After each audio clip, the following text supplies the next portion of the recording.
Ok, ci siamo? Direi proprio di sì, amici. Benvenuti a un'altra puntata di OMJ Podcast, bra. Allora, faccio l'intro in italiano, poi andiamo direttamente nell'episodio, anche perché non ho tempo. E sto facendo l'intro. La cosa divertente è che sto facendo l'intro dopo l'episodio. Già ne ho sempre fatto l'intro con gli ospiti dopo l'episodio, va bene così. In questo episodio c'è mia mamma e non mi sarei mai aspettato di fare questo episodio in questo contesto.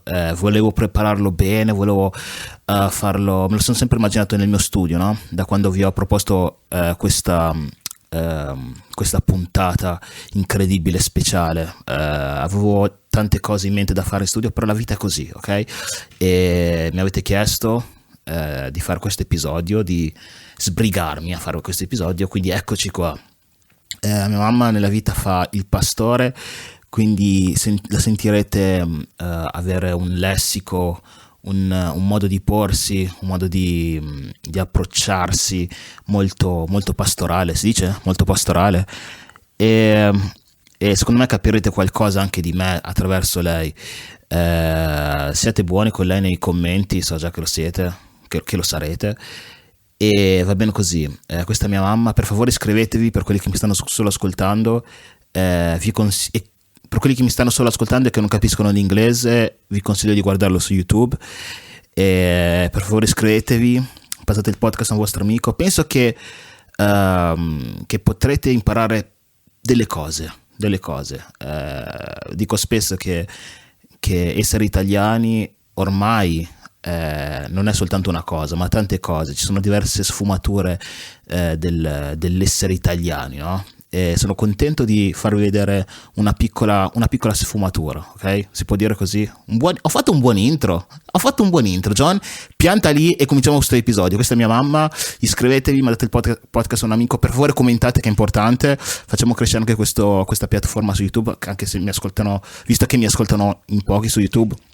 E cominciamo. Eccoci qua per davvero. Allora, I promise everybody that I'm going to do my first episode in English with my mom. And she's so nervous. She's surprising me so much because she's... What? Why are you nervous? What are you thinking? I'm not nervous. Okay, you're not nervous. You're nervous. Va bene. Because... Like, it's so strange. Like, I'm going to tell you something, mommy. Yes, what? There is something funny about you, and I want to expose a little bit, okay? Something that is funny about me. Because when you thought that I'm nervous, you didn't tell me what you want to do. Yes, because I told you that I want you to respond naturally, as if we are just talking, me and you in the kitchen. Okay. I'll go into the kitchen. Not now. the kitchen. But, Okay, go ahead. Lady, Greetings to everybody. you see, you're talking as if as if you are in church, as if you are on the altar. Speak normally. Parla normale, mommy. Stai tranquilla. Okay, vai avanti. Vabbè. Okay, I will start right away. There is something funny about you, a misconception of the way you are. Like, people think you are so gentle. People think you are so gentle. You are so calm. You are humble. It's true. You are very humble. But people think you have such a calm character. But me, that I grew up with you, I know actually how you are. And there is something that you told me when I was some years back. You said that when you were a girl, you used to fight with boys. And I remember, like, Peter and Andrew were surprised, but me, actually, I was not surprised, because the way you behave sometimes, I was not surprised. Do you remember any episode, any particular episode of one of? You cannot say, do I remember? Tell us more, because I'm curious. Because I won't even. I remember one time, even one of my aunties, when she came to visit us, she confirmed this thing that she told me. I don't know if it was Auntie Moji or Big Mommy. For those listening, Auntie Moji, she's in South Africa. She's probably going to listen to this episode. And she told me, I don't know if it's Big Mommy. Big Mommy, she's in Nigeria. She told me the same thing, that she used to be your mom used to be very strong. Okay, let me just say this one. In our family, with my siblings then, right from our youth, our infants, I used to be the strongest child of the family. So anything that they cannot even go and confront our parents, they will send me, because I'm the boldest one that can go in front of our parents to ask for anything. And in fighting too, I deal with them mercilessly. Like my senior sister, my senior brother too. They sometimes, not everything I remember, but they too, they used to tell me that this is how I used to behave, this is how I used to fight them. And nobody can confront them outside to fight them, especially when I'm around. So I will put myself and then stand in the position, defend them. Wow. And when I began to grow up, I'm in the secondary, primary school as well. In fact, in the class where I was then, most then the girls, the boys, I was like the lion of the class. So I remember one day when they could not stand me, I was fighting the class, and then I stood on the top of the desk. So one of the boys just came there and pushed me. So I learned my lesson that day in a very serious way. My first teeth, if you look at the top, one of them got broken. Mama, you've never told me this story before. So as I fell down with the front, my front ear, this thing got broken from the other side. Then I have a swelling up. The mark is still there today. Oh my But God. there's nobody I cannot confront to fight with at that time. But when I met the Lord, it was then I had a broken heart. And people, in fact, when they saw me after some time, they asked me that, is this Felicia or another person? When they saw the gentleness in me, the way I confront things, the way I answer with calmness, I would say that it's me.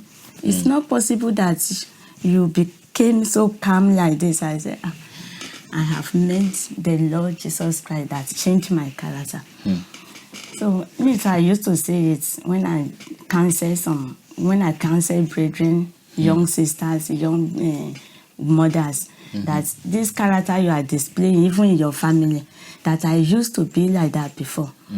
But when you meet a higher power that is higher than you, or the Lord Jesus Christ, let me put it like that, I receive a changed heart. Can you imagine? Like, this is an incredible story. I'm shocked you've never shared it, even like in the open. I remember, like, sometimes you would say when you are preaching. For those who don't know, she's a pastor. Sometimes you would say that I wasn't always like this, but I've never had you going deep in how. I think this is actually very, very instructive for people. I think people that didn't know you that well, we love this. How are you, Ed? You want to say something? Yes, because it's not everybody. If you see somebody like you, people will look at me and say that I'm very gentle, I'm humble. Yes, I was not born like that. So everybody have his or her own background, or the way you were before you met the Lord Jesus Christ that changed you. So there must be something you were doing before, and the Lord brought you from that level. But I know where the Lord brought me from.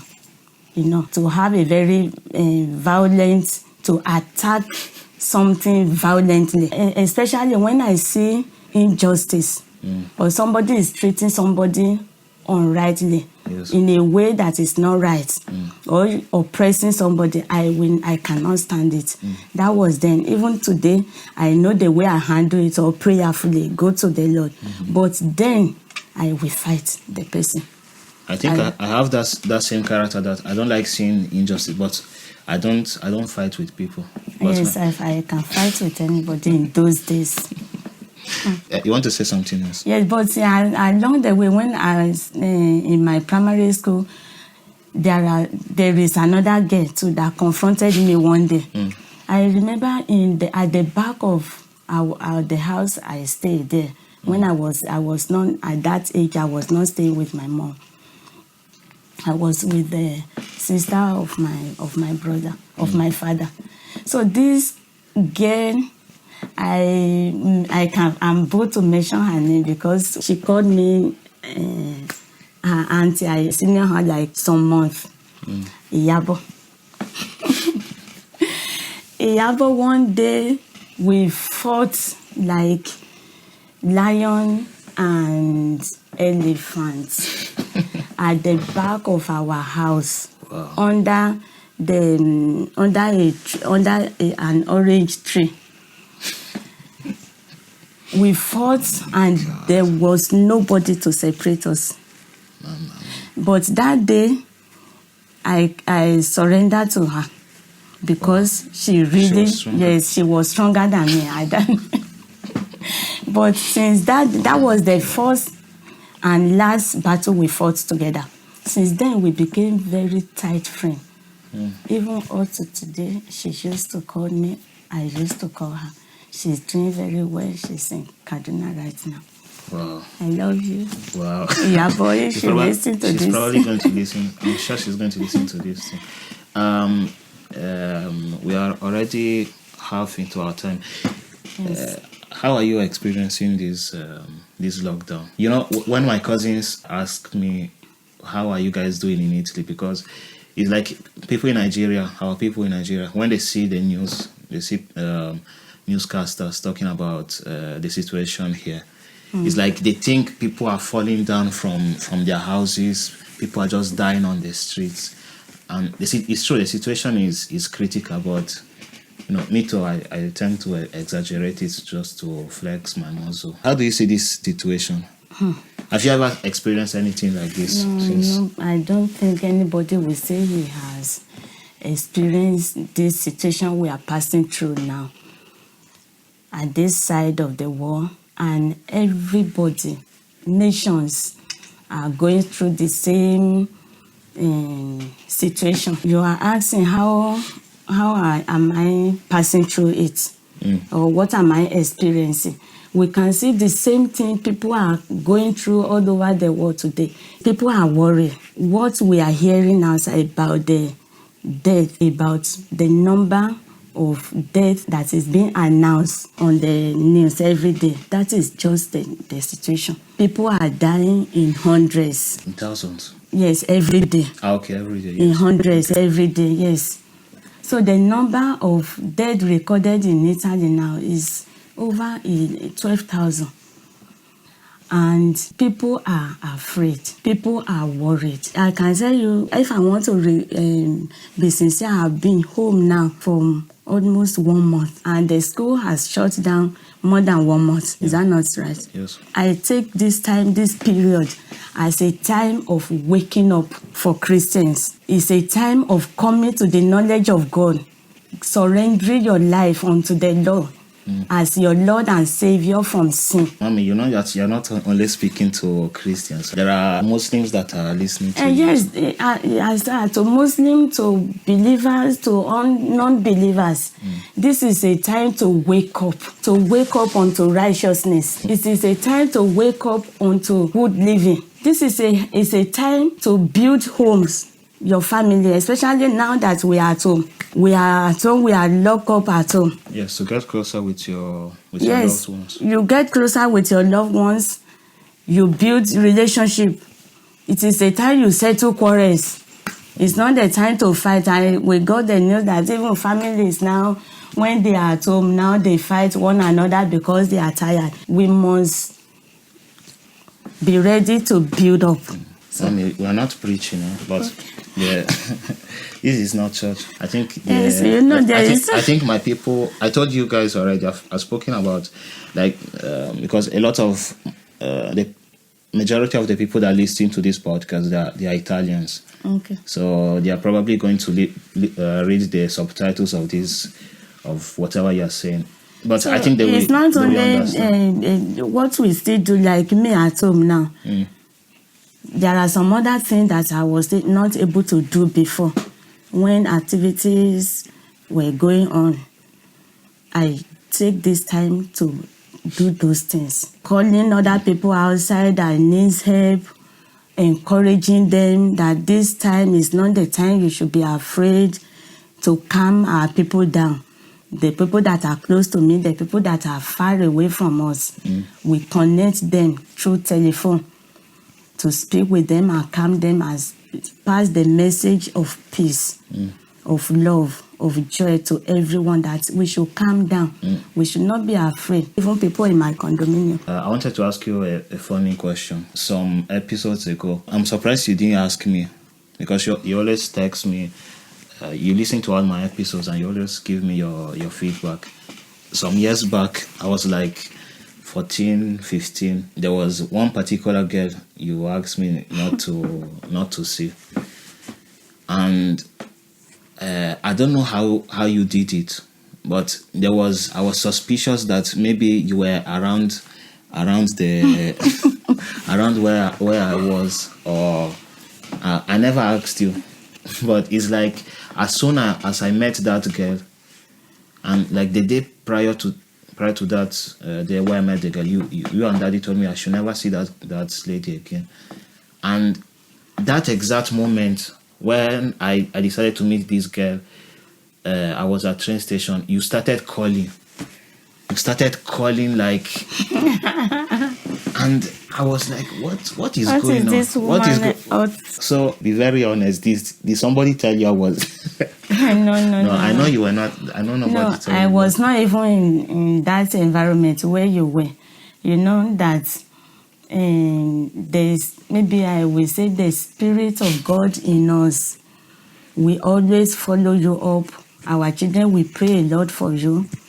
I think it was incredible. Like, you were calling so much that even the girl told me, pick it up now. Pick it up. Who is it? I said it's my mom. Maybe I forgot something. Or so she even encouraged you to pick it up. After all, I picked up, and you started saying, but what is it? What is going on, John? It's like something is wrong.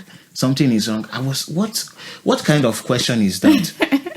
Like, do you know that me too, I may not even remember it again. I know, probably. Yes, I may not remember this again, but there are some times that you will just have the urge to do something, and at that time you just take your phone and do it. After all, I have a testimony, several testimonies like the one you are saying now. Don't go too spiritual. Yes, that somebody will just say that, ma'am, the time you called me, I was passing through so and the person will just open up. Then I will pray with the person. So it has happened to us, and people testify several times. Maybe they don't want to use it to deliver you. Very quickly, are you surprised by anything I've ever said on this podcast? Like the first one you brought out now. Which one? That when you knew that I was not very gentle, but okay. you, that how did you know? No, but I mean, I know now. Oh, like the way you beat us when you were young. Yes, like you have, maybe you won't understand, but you had no chill. Like even no mercy. No, when as soon as I'm coming out from school, you won't even care that people are watching you. You just remove one ramo, and you use it to whip you. To whip him, but not even whip, to threaten me. That you even tell me that this one is not even the real cane. That like the real one is at home. And you will pull my ear so much. And to bring you to order, that is it. It's discipline. We were taught like that so that you will not be spoiled. And I believe it will help you. We're almost at the end. I have some questions from some of the listeners. I'm sorry I can't answer to all the questions. The questions were so many. I just picked three questions. One of them says, how was your experience trying to establish yourself in a land where everything is different from where you grew up? And what was your approach when you first came here? Capito? Yes. And briefly, it was not all that easy, because in a place where, thank God for associations around and bodies that can help people when they enter immediately now. But in our time, like in the 80s, I entered Italy in the year 1989. 1989. So at that time, you just enter in the time, you don't understand the language. We try to fix ourselves up because we came in a group. So we got a place that the place is not a place that we can call a house, an abandoned house. That was where we were staying in Napoli, in Coliano. We used to call the place a ghetto. So we were just by ourselves, no help from anywhere. But by the grace of God, by and by, if you ask how did we settle ourselves, so at that time, the things were so terrible that you used to go to a junction to look for work. So there was nobody there to even tell you this is a place you can go to or wherever. But I took my stand, the job that was available at that time, they call it street work, which me, myself, I never understood what it meant until somebody explained to me, a woman to explain to me that this is what the nature of that job. If I say street work, people, I think we should understand what street work is. That was the type of work that was available for most women then. But as we were standing on the road to look for work, by the grace of God, we got a job with one Italian woman. Another sister that was with me then got a work first with a family. And she introduced me to another family very near to them. That I have my sister in ghetto, that I don't want to leave my sister there. I'm talking of Florence.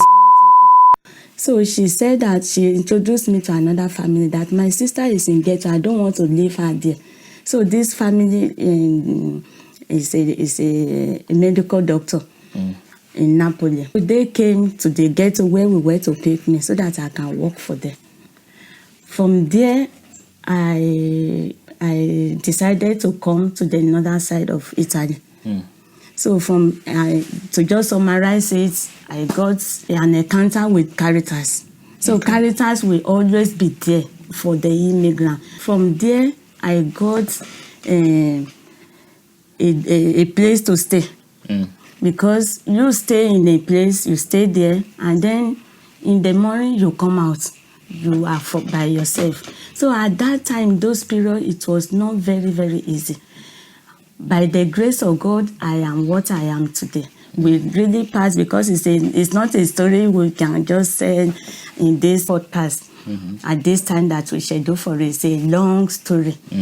But I made up my mind that I want to get information, that I want to educate myself in the language, because you cannot be in a place, if you want to really get the benefit of the land, you must understand the language. If I want to integrate properly and I want to win their souls, especially this is my area, I must learn the language.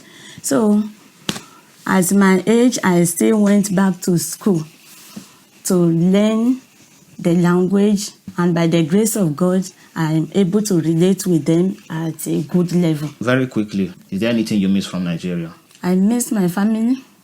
Okay. I miss, I miss the land. I cannot say I have not missed anything there. I miss my people, especially the Church of God where I started, and my friends. I still have my family, my extended family are there. I miss every one of them.